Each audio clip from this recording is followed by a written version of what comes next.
So in this episode, we're going to talk about everything wrong with Blair Witch the Game. Let's get started.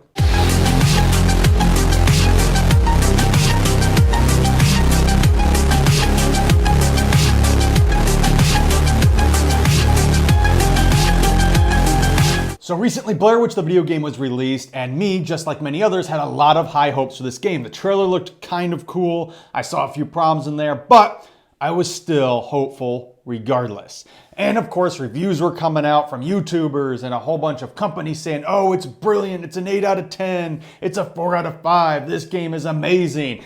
And then I played it. And then I started questioning and wondering, did the programmers and these people reviewing the video game ever actually see Blair Witch? Because this game resembles the Upside Down from Stranger Things a hell of a lot more than it does Blair Witch. This actually had nothing to do with Blair Witch. The whole game was nothing. There was interdimensional travel, which was not from Blair Witch. That's from Stranger Things. They were also communicating through dimensions. Yeah, that's right. He was on the walkie-talkie talking to a sheriff in another dimension. He was saying, still under the tree. But so am I. What? Are we talking about the same tree? White, leafless, black vines all over? Yeah, that's the one. I was standing by this tree, which they claimed to be black vines, but that actually looked like black ooze from, again, Stranger Things in the Upside Down. And he was trying to say, hey, turn this on to see if it does it in my reality or dimension in a sense. Again, Stranger Things in the Upside Down, not Blair Witch. And then, of course, there's this whole freaking video game about coddling a dog and needing emotional support and going through PTSD. And then they show these creatures, which had nothing to do with the Blair Witch. What the hell are these creatures? Are these creatures supposed to be demons? Again, can you guys watch the damn movie or get some type of consultants to help you make this damn game? Because, again, nothing to do with the Blair Witch. Now, yes, this is the problem. Now, a lot of you are going to say, well, this game was good. I liked the game. Maybe it had nothing to do with the Blair Witch, but I liked the game. But that's not the point. The point is they labeled it the Blair Witch. Now, had they labeled this PTSD versus demons or the demonic forest or dimensional PTSD man or some stupid crap like that, I wouldn't say much. I would say, well, the game's actually okay. I probably would give it a 2 out of 5, maybe 3 out of 5, pushing it, if that was the case. But when you label something after something already established, such as a movie, calling it the Blair Witch, then you better damn well make it like the Blair Witch. That's like if we got Friday the 13th, the game, and it wasn't really having Jason in it, but some deranged freaking guy like Roy, and that's who you played as the whole time. That's what it'd be like. Or making the game Jaws and making it about King Kong. Not the same thing. It has to be based around an already established franchise, which already has an already established plot and characters. This movie had nothing to do with dimensional travel. It had nothing to do with little creatures that you had to put the flashlight in their eyes to kill them. No, nothing to do with it. So I don't understand this. Personally, because they labeled it the Blair Witch, I give it a 1 out of 10.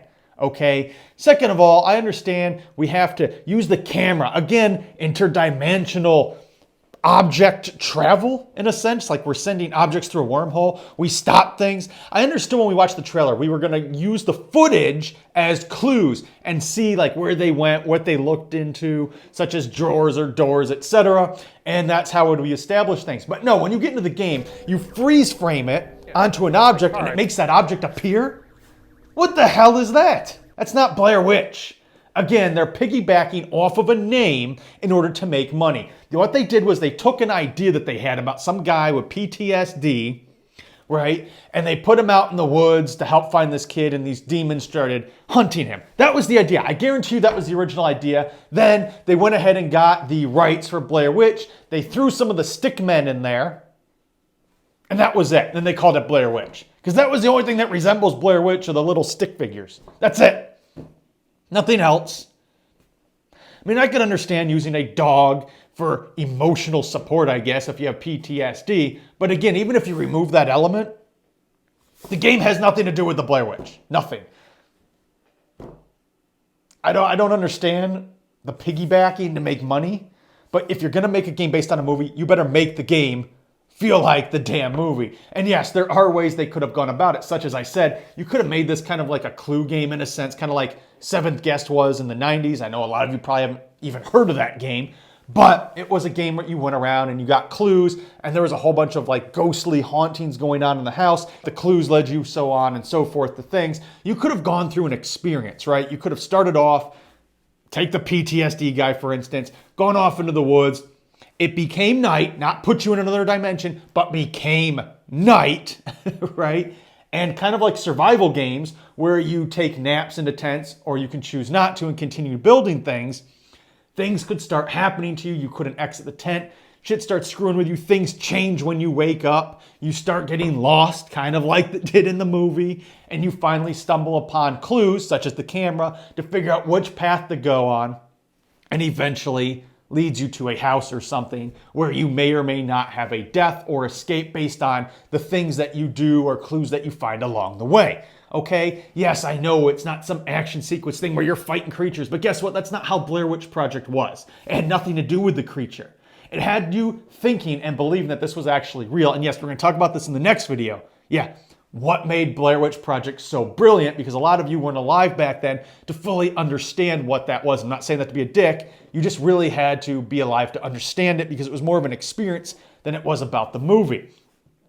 So it's a very big deal, and that's what they failed on. That's what made that movie so great, and they failed on that whole experience in the game. As somebody who actually liked the Blair Witch Project and is looking at it as the aspect of the title, the Blair Witch Project, this game fails in every way, shape, or form. Now, with that said, though, there was one cool kick-ass thing that they did. They utilized the Corsair iCUE, which is fans, RAM, etc., that all light up and synchronize to what's going on in the game. I thought that was really badass. That was one really badass, wicked thing they did. And if you watched my live stream, you'll notice that when that little toy car came out of the camera, all the lights, keyboard, etc., started lighting up and flashing like cop lights. And when it was sunrise, the lights turned yellow. When I was using the flashlight at night, everything was white. So it was really cool to see the lights kind of just create this really cool atmosphere around you, especially in a dark room. So I give them 100% props for actually utilizing the Corsair iCUE, because I've never actually been able to utilize any of this stuff that I bought, because most of this stuff is in games such as Far Cry 5, Metro Exodus, games that I don't really play. So to put it in a horror game, it was a really cool experience. So yes, they get major props for utilizing that. That's one good thing that came out of this. But I want your thoughts are down in the comment section below. Do you think they completely failed at this game, considering they labeled it as the Blair Witch Project and it had nothing really to do with the Blair Witch other than the little stick man? Also, don't forget to hit that subscribe button, hit notification box if you don't know if I have kick-ass shit such as this. And be sure to give this video a big thumbs up, because one of our video likes on this video will get you another, unfortunately, Blair Witch Project video on this channel.